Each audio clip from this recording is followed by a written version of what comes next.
Hey Maggie, can you drop the shout out form again?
Hey, good evening, everyone. We're going to go ahead and get started because we had like 55-ish when we left and we're at 47. So we're at pretty close by my count.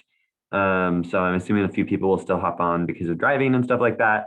Thank you all for your patience with this recess. I'm going to share my screen that has the I'm going to share my screen that has the agenda on it, and then we will go ahead and get started with our meeting. And again, thank you all for your patience and understanding. So with that, let me scroll down to where we are in the agenda. We are on final action for resolution 58. If the author wants to come forward, Maggie, I believe that's you. And if you would like to explain any changes. Yep, that is me.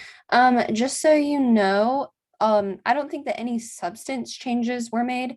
Um, However, you will notice that a lot of authors have been added. I believe there are 178 names listed. Um, and then you will also notice that in the recipients list, a lot of people have been clarified to be named out by name. I will say that I do recognize that a lot of people are named twice, but I do think it's important for maybe average students who don't understand how our admin work to know that like different people have different roles, different places, and that their job isn't just their job. So I hope that explains that. That's all the changes that I have. I'm happy to answer any questions about that. Awesome. Well, it's actually your first right to debate, Maggie, as the primary author. So you can go ahead and debate resolution 58. Yeah, absolutely. So I'll just sort of recap the story that I've been telling pretty much every week that this has been discussed in Student Senate. Following the events at the Multicultural Student Center and the writings, I felt it very necessary for Student Senate to take some sort of action and not just release something in the form of another statement. Um, I will also add that this resolution is not just about those events. This resolution is about a pattern on campus and about a pattern that needs to be stopped and a culture of change that needs to happen. Yeah, so I decided that we needed to take some actionable steps, and I originally just wanted to have this resolution recommend that the policy and procedure review process be expedited. However, after the open forum a couple of Mondays ago, I was able to hear a lot of student perspectives, and a list of demands was given by a few students. And so I wanted to really incorporate those student voices within this. Throughout some work that Nathan and I have done, with meeting with different experts on matters such as these, we've figured out sort of the things that are most feasible and that are reasonable to ask for, if that makes sense, while also representing the voices of students very well. Overall, this I think is a pretty actionable resolution. We ask that all steps of the action plan for a more inclusive K-State be launched by May of 2021. Section 2 recommends that university admin develop a communication plan for this action step plan. And then as part of that, they meet biweekly with us, with Student Senate, and then give monthly updates to the K-State student body. Section 3 recommends that administration explore implementing sanctions against folks. And I think that that's important because we definitely want people to learn and to change their habits instead of, being punished. And then, yeah, Section 4 asks that the student ombudsperson's office compile some data from different offices regarding just data about patterns so that education can happen from those. And then Section 5, I won't go too into depth, but just asking that more mandatory platforms be made available to students regarding dialogue. And then Section 6, I want to read this one because I really like how it's worded. It says, KSU SGA recognizes that university administration has laid a framework for actionable steps and implores them to continue developing a campus culture where all students, faculty, and staff feel welcome, safe, and prioritized. That's really the goal with this, is to make students feel like they're our priority and that they are the number one thing at the forefront of our hearts and minds.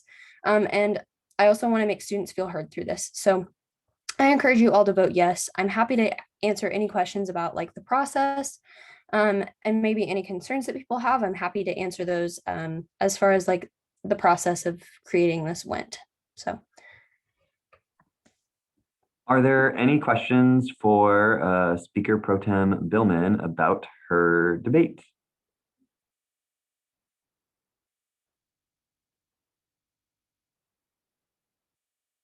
Seeing none, I will now seek any debate in the negative on Resolution 58. If you have any debate in the negative, please indicate so now in the chat. Sorry, I'm trying to grab a pen.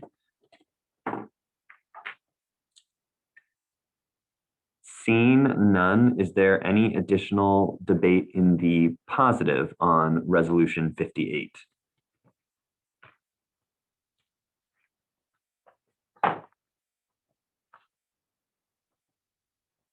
Is there any additional debate at all on Resolution 58?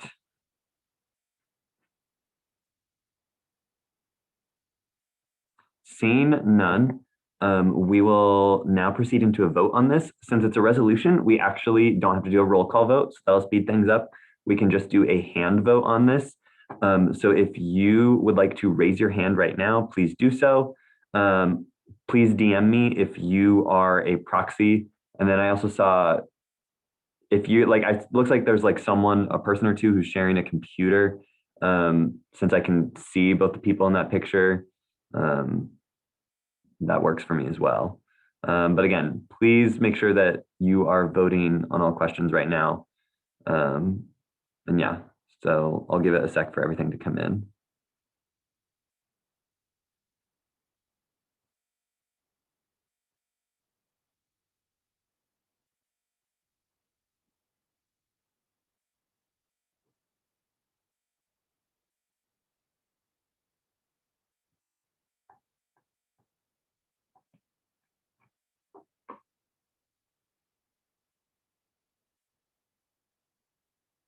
Okay, so by my count, I have 34 hands raised, and then I received 6 proxy votes yes 35 hands raised, excuse me, it went up again. 35 hands raised and 6 proxy votes yes. So I'm going to clear all feedback. All opposed to this resolution, please raise your hand now at this time as well.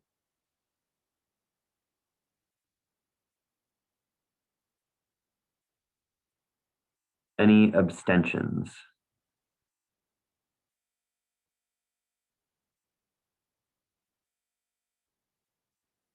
Seeing none, this resolution will pass by a margin of 41 to 0. Thank you all for voting on this. Last piece of legislation we have for tonight is Resolution 59. If the author would like to please come forward. Hi, everybody. Have any changes been made? There should have just been an addition of, I think, one more recipient, but that would be it. Okay, awesome. With that, you have first right to debate. Okay, this is going to be pretty short and sweet because I think this is really to the point.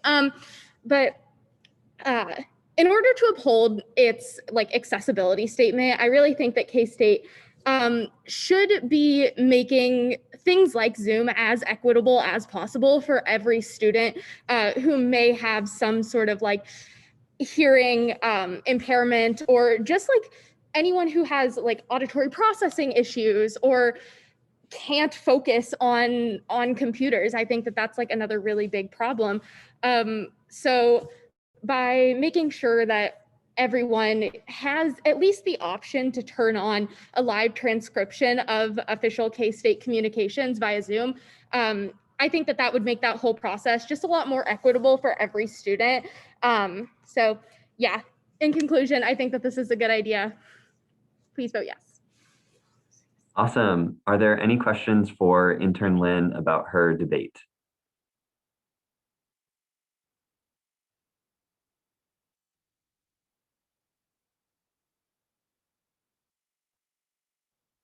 Seeing none, is there any debate in the negative on Resolution 59?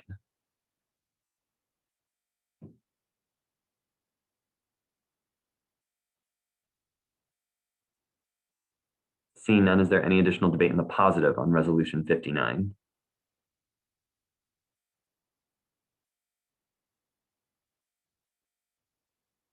Is there any additional debate at all on Resolution 59? Seeing none, we will proceed into another raise hand vote. Since this is a resolution, it doesn't require a roll call vote. So if you are in favor of this resolution at this time, please use the raise hand feature to indicate so. Again, you can DM me your proxy's vote as well. That is totally acceptable.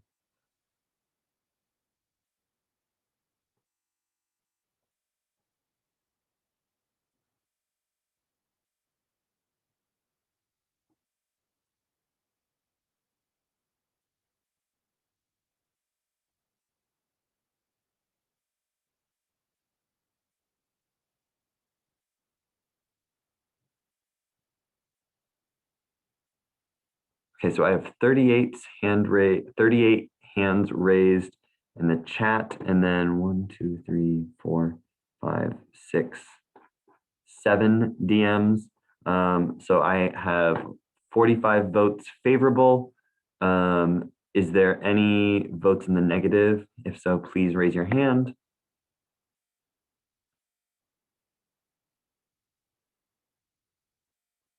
Are there any abstentions?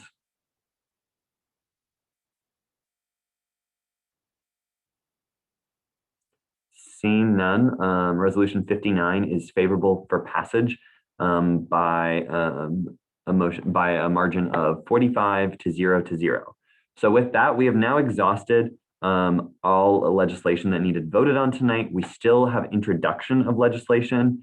I would entertain a motion at this time, if there is one, to allow all authors to summarize if there's interest in that. It is moved by Carlson, and then so a lot of seconds, seconded by Dillavu. I will also, this is pretty non-typical, we typically have to motion to consider each individual item. I would also, what Chair Booz just did. moves to consider every piece of legislation, and that was seconded by Philip. So this way we can kind of just go through and I can just call on people and then we can give space for questions. So with that, the first thing that we have an introduction tonight is Bill 43. And I'm actually one of the authors on that. So I will just kind of give a brief overview of this. Bill 43 is an amendment to the SGA Constitution regarding the credit hour requirement to be a student senator. And so what Bill 43 does, right now, to be an undergraduate student senator, you are required to be in a minimum of 12 credit hours. And I believe somewhere else it clarifies that for graduate students, it's 6 credit hours. So again, you have to like maintain like full-time student status in order to be like eligible to be a student senator. However, there's one clause somewhere else in the Constitution that says exceptions can be granted by the Senate Operations Standing Committee. This was a change that was actually discussed last year when I was Speaker Pro Tem, and there was never any legislation on it. But it's a change that I am personally pretty in favor of. And so Maggie and I sat down and wrote this legislation that would move that credit hour requirement to 1 credit hour. Our reasoning for that is really based off the idea that Student Senate sets a lot of policy changes on campus that affect all students, including students who might only be in like a 1 credit hour or 3 credit hour like course for the semester. If you're in a single credit hour, you're paying the student privilege fee, which we help alter and set. One phrase we use in the whereas clause, which I really like on line 28 and 29, is that it's essentially taxation without representation if you don't have the ability to be a student senator and vote on privilege fee level contracts that are set by Student Senate, but you can like vote for student senators, but you yourself can't be a candidate for Senate. So this is a change that I am personally really passionate about. Earlier this year in Senate Operations, we actually did have a senator for a brief while this year who was only in 9 credit hours, and Senate Operations did grant that request. And I believe it was Senator Kraslow who brought up what reason would someone be under 12 credit hours that we would want to disqualify them or not want to hear their perspective in Student Senate. And I think that's one of the best lines of reasonings that I've ever heard. And so I'll happily answer any questions now, but really all this bill does is reduce that credit hour requirement it reduces the credit hour requirement to 1 credit hour. It strikes an instance where we mention what Union Governing Board does, because Union Governing Board isn't a part of SGA, so we do not need to include that in our Constitution. I guess the other substantive change that this does make that I do want to bring up is that right now we have a provision prohibiting students from running for office if they'll graduate in the middle of the year or in the middle of their term.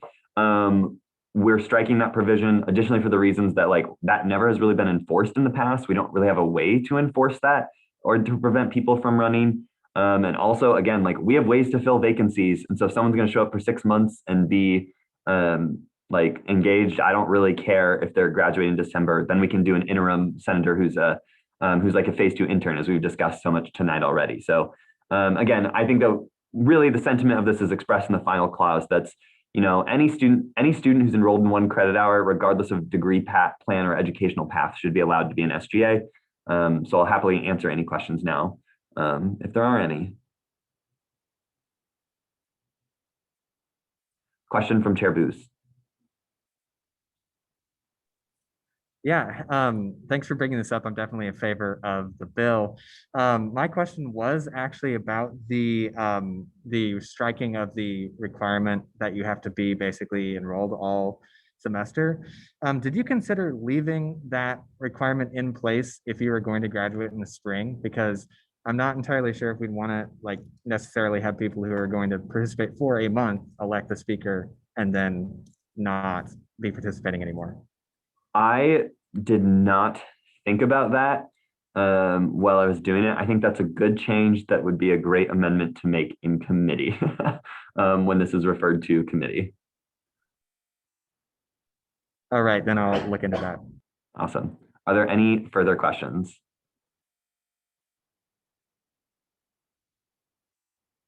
Chair Brown.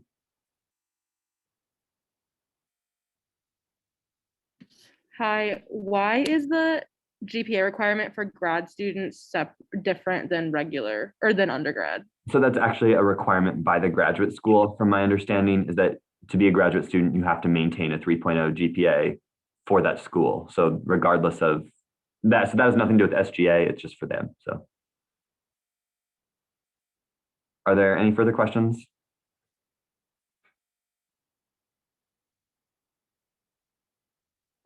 Seeing none, we will now move on to the next piece of legislation on our agenda, which is Bill 44. Maggie, I believe this is one that you were the main author of, so you can take it away. Thank you. Yeah, so this is Bill 44, clarification to the KSU SGA statutes regarding the Diversity Programming Committee. Just for a little bit of background, as the Speaker Pro Tempore of Student Senate, I'm also responsible for chairing the Diversity Programming Committee. And as the chair, someone who has like read our governing documents concerning this committee a lot of times, I found it very confusing and there was not a lot of stuff that was very concise. So basically, within the statutes, all of the DPC rules are listed explicitly in Chapter 24. And then in Chapter 21, rules are listed for the Student Activity Fund. So the Student Activity Fund funds projects like travel, OCAC, DPC, etc. And there is some mentions in Chapter 21, which is SAF, that there are certain restrictions that allocations of the Student Activity Fund by the Travel and On-Campus Allocations Committee have to take into consideration. And in DPC, we've had to follow a lot of those rules as well. So what I want to do is basically steal some of that section and just slap it into Chapter 24. That's what this does, just to make everything be all in one nice spot so that whoever chairs the committee and whoever serves on the committee can have one nice document to look at and to send to people who apply.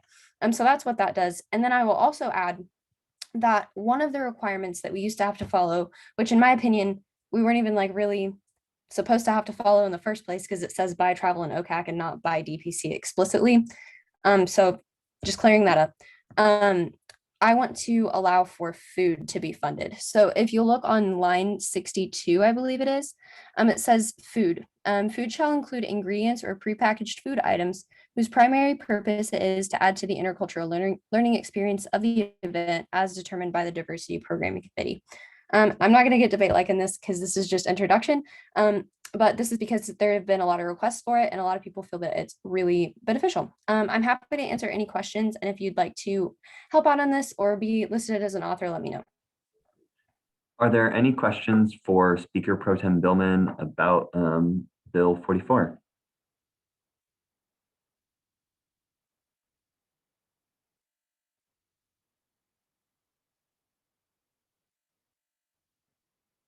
Seeing none, thank you, Maggie. Next up, we have Bill 45. I believe Director Koger, I was told that you'd carry this since you're a large member of the travel allocation or OCAC committee. So yeah, you can take it away. Yes, I am Sarah Pelton for the time being. She had a group project that was due at midnight. But Bill 2021-45, this is an on-campus allocations to National Organization of Minority Architecture Students, or NOMA. They're bringing in Speaker Brian Lee, who does a speech on design, power, and place, which is all about exploring identities and values within the architecture field. It's a Zoom event. They're expecting about 550 individuals to attend. They requested $2,500 and we are recommending $2,500. Awesome. Are there any questions for Director Koger about this bill?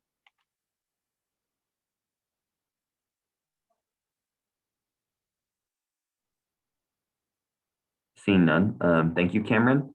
Next up is Bill 46, if the author wants to come forward.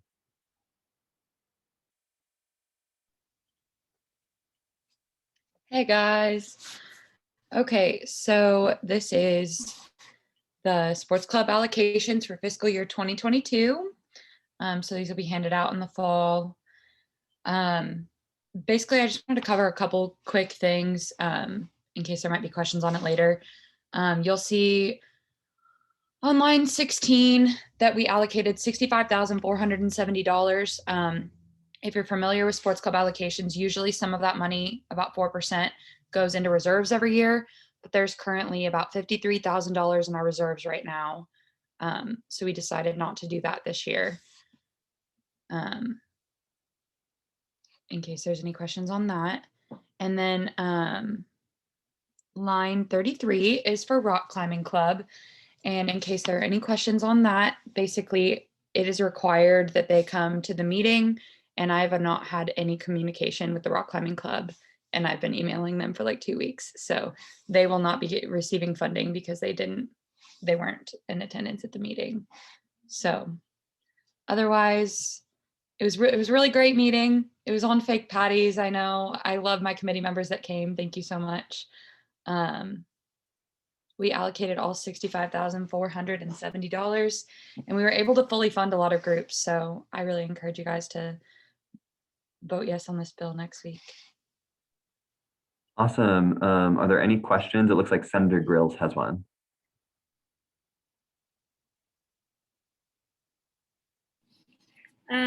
Yeah, so how much is usually put into reserves every year?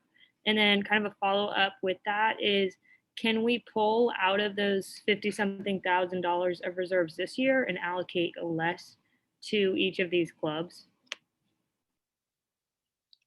So I want to say no. So typically, I'll answer the first part first because that's easy. So it's 4%. So if someone wants to do the math and tell me what 4% of 65,470 is, that's how much normally goes into reserves. I was advised by our advisor, Amy Lee, to not put any in reserves this year. And these are the amounts that were decided upon by the committee after like hours of meetings and reviewing the requests of all of these clubs. So it wouldn't really be in our best interest to like put more money in reserves or to really take any out and allocate it, if that makes sense. Yeah, I'll also jump in as a bit of a clarification, Ashley. So the sports club funding amount was reviewed by Privilege Fee last year. And so Privilege Fee settled on like that $65,000 amount, but actually kind of like how Fine Arts were paying for part of it out of reserves, $15,000 annually for these fiscal years is coming out of reserves already. So what you are proposing is actually how the status quo works. Like out of Privilege Fee, students are only paying like exactly $50,000, and then that like remaining 15,000, these are ballparks, is coming out of the reserve account every year. So what you're proposing is what we actually do. Are there any additional questions for Chair Jonak about the sports club allocations? Real quick, Brian Blood and Chair Booz put in the chat that 4% is $2,618.80. So that's how much would have gone into reserves this year. Nathan, can I also clarify something real quick? Yep. Also, the reserves money, we use like some of the reason 4% is typically taken out every year is to allow clubs to apply for nationals if they qualify. So this funding that they receive here is not like designated for nationals. Because obviously like you're not necessarily going to qualify every year. So for example, if club baseball qualifies for nationals because this is all for next year, if they qualify for nationals next spring, they can apply through travel for nationals funding still, if that makes sense. Yep. So are there anyone any that does that process? Sorry, I'm done. No, you're good. Are there any further questions?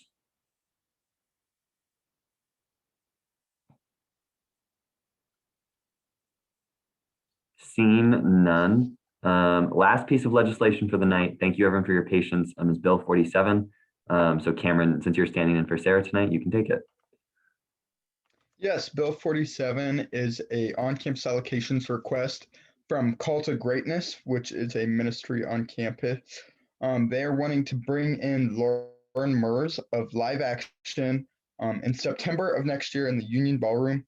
Lauren Mers is the Vice President of Strategic Partnerships at Live Action, which is a nonprofit organization centered around informing and discussion on topics related to abortion. Call to Greatness works like with ministries, and they're expecting about 80 individuals to participate in this event. And they really wanted to emphasize that it is a informative and discussion-based event. Like they really want to hear a diverse perspective, and they just want to promote safe measure. They're requesting $1,500 and were recommended $1,500 from the committee.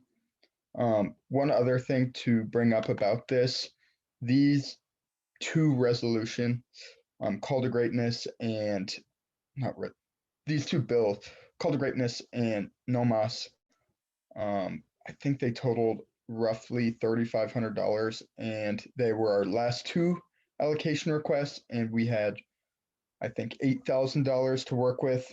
So, yes, I stand for question. Awesome. Are there any questions for Director Koger? Question from Chair Brown, I believe, is in first. Yes, Hello, go for it. this is more of a question on like the regulations, but okay, if we don't fund this, will we get in legal trouble? I will take that question because I've worked, with this a lot. So like beyond just SGA and our own funding regulations, legally, like First Amendment wise, we are not allowed to discriminate funding for student events based on content. So we are allowed to like fund things based off like, so as Cameron kind of brought up at the end, like, let's say we received like, 6 requests and it would have been over our maximum amount and we had to like pick and choose, or we had to like, pare down like people's funding so no one got full funding. We're allowed to do that, but you can't, like legally, First Amendment wise, you are not allowed to discriminate based off like content of a speaker at an event. I forget the like Supreme Court case, but it was in Wisconsin in like the year 2000. Supreme Court was unanimous in this at like a federal level. So I hope that answers your question, Madison. Awesome. Senator Thanks, Richenberg. Nathan. Senator Richenberg, I believe you have the next question. Yeah. Yeah. So you mentioned how they like said that the speaker was going to be, diverse, hearing both sides. Is there a way? This might be more for like Nathan, but is there a way we can hold them accountable if that's what they promised is going to be done, like the diverse speaking ground, but that's not what actually happens? Is there a way to hold like accountability there? I am not certain that there is from a legal perspective, but from like a just like personal perspective, you could show up to the event and bring your perspective to it.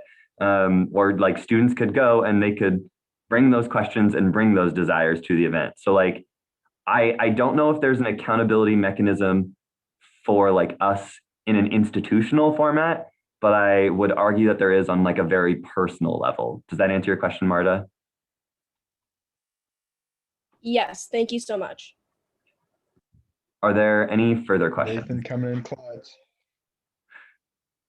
I've seen a lot of OCAC funding things over the years. So Ashley asked, are we required to fund partisan issues within organizations? Yeah, so Kelly, thank you for Kelly for bringing that up. Ashley, it's not so much that we have to fund partisan issues, it's that like, so this is like thinking like bigger philosophically here. The whole reasoning kind of behind like some of the stuff that I'm saying and like First Amendment stuff, specifically with student fees on college campuses, is about the fact that, right, like every student paid into this fee. So in turn, like we can't like discriminate viewpoints, because if a student on this campus has that viewpoint, like we can't discriminate and say that that one's not allowed to be spent on with student dollars and this one is, because every student paid for it already. So that's kind of like the main philosophical gist of that argument. On a more like technical level, in the SGA Constitution, we actually state that every student, one of the rights of students on this campus is actually to hear any speaker that they desire to hear. So again, that's why I'm saying like we can alter funding amounts based off like external restrictions. Again, like, do we have limited funding for the year? But Cameron kind of elaborated on that point already. So again, like content cannot be the reason we would vote no, like if we were to vote this down. It can't be based on content. So does that, again, Ashley, does that answer your question?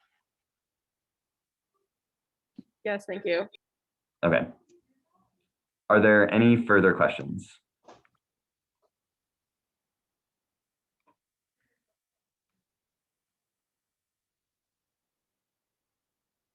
Seeing none, thank you, Cameron, for presenting this legislation.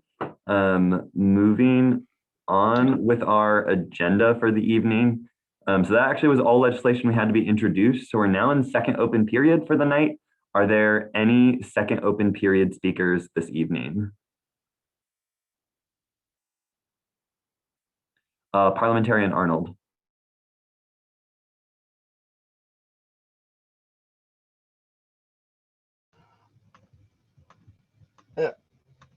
All right, friends. Just giving you all a quick update on the shirt totals. I just posted the poll back in.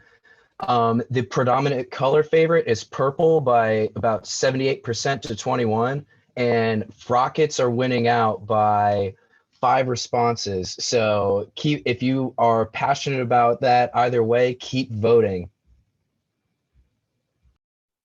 Awesome. Are there any further second open period speakers tonight?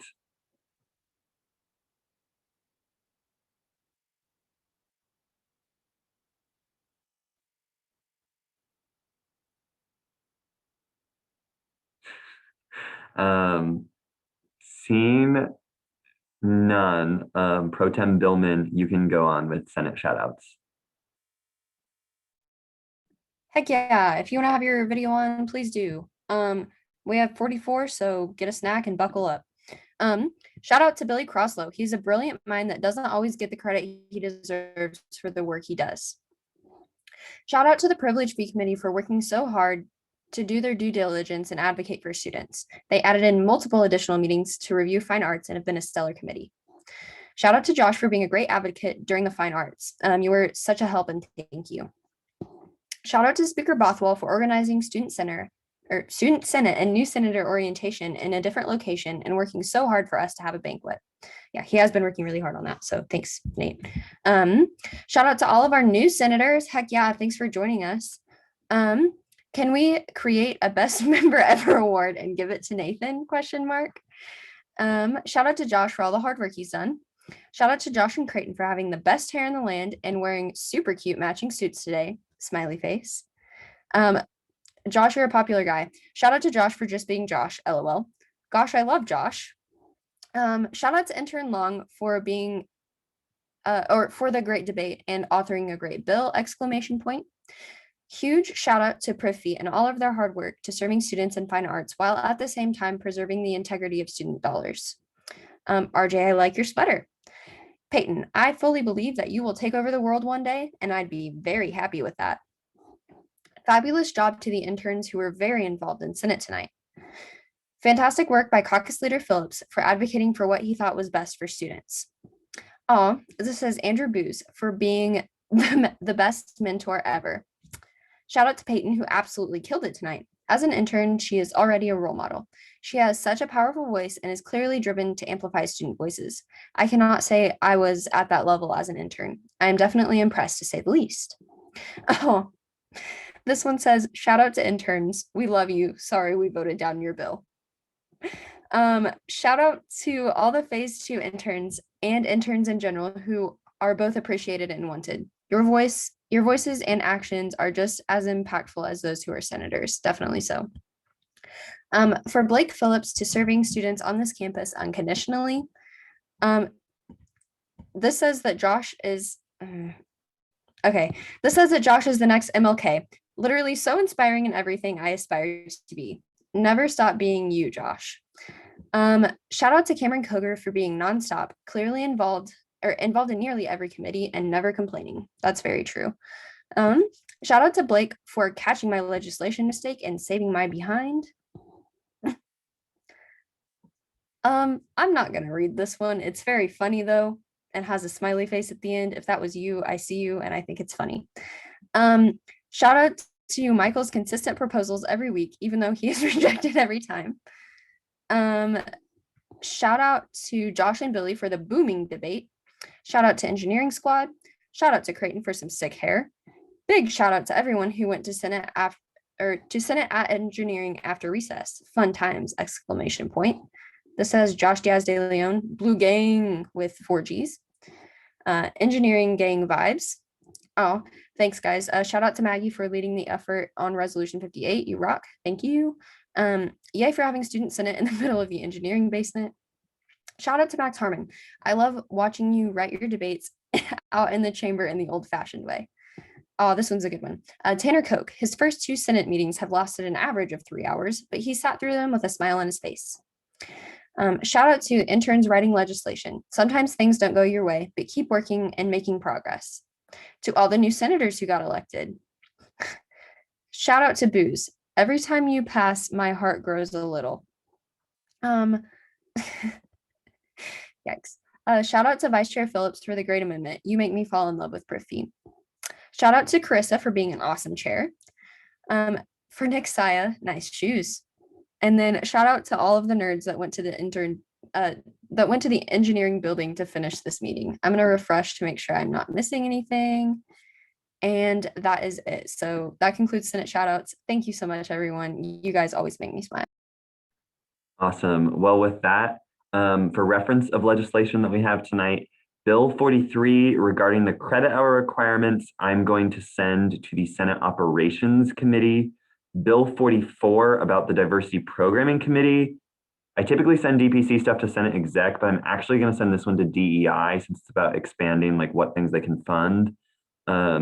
Bill 45 and 47, which are the on-campus allocations, will go to on-campus. And then Bill 46, the sports club funding, will go to travel allocations for what committees they'll be discussed in. With that, I'm going to forego second roll call because it is late tonight and we clearly had a quorum because like literally everyone came back, which I'm shocked about. So thank you everyone who came back. I was expecting to I was going to panic, thought no one would be on. And so thank you to everyone who showed up. I really appreciate that. We will skip roll call tonight because you all are still here. And so with that, I will seek a motion for adjournment now at this time. Caucus Leader Kidd moved that we adjourn till next week, same time, same place. Are there any objections to that? Seeing none, thank you all for the long meeting. I appreciate your time and effort. I know it was long, but it also was a really good meeting. So everyone have a lovely evening, get some sleep. I'll see you all later.